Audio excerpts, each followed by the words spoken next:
نك من المصلين ولم نك نطعم المسكين وكنا نخوض مع الخائضين.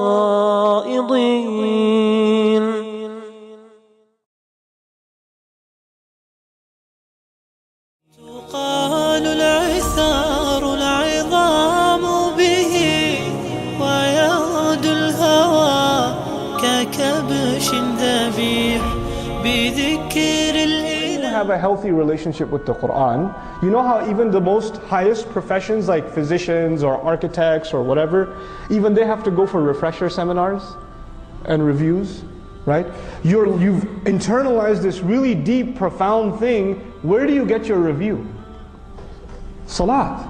Every few hours you stand in front of Allah and you review what message He's given you, the profound words that He's given you and me.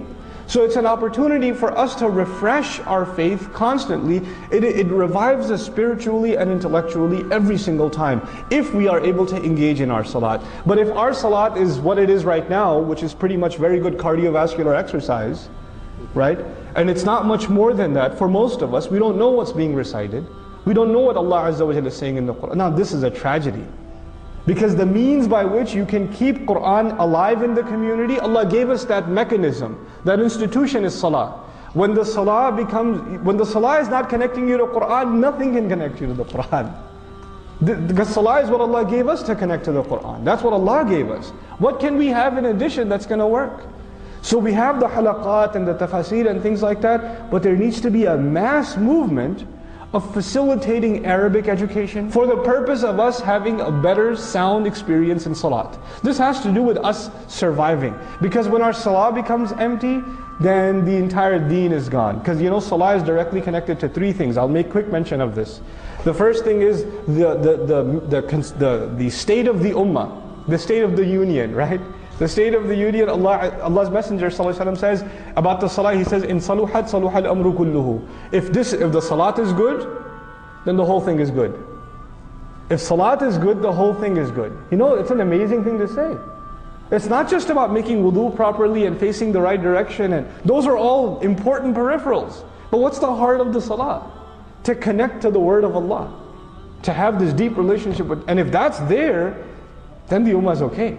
Then they're connected to what they need to be connected to. You know, their halaqah of Quran is when they stand in front of Allah subhanahu wa ta'ala. It's an amazing thing. So that's the first thing. It fixes the problem of the ummah. The second thing about salah I want to mention is, you know how I said the fundamental problem of the ummah is iman? Did I say that? Right?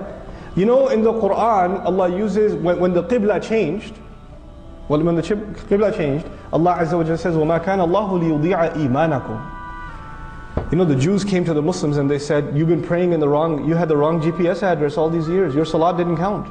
Because the qibla is this one and you've been praying towards Aqsa. You know, they said all those years got wasted, huh? And Allah says, no, Allah will not waste. He didn't say Allah will not waste your prayers. Allah says Allah is not one to waste your iman. In other words, in the ayah, what iman means is salat. To Allah Azza wa Jal, salat and iman are the same thing. So if salat is good, necessarily what does that mean? Iman is good. As far as Allah is concerned, if salat is good, iman is good.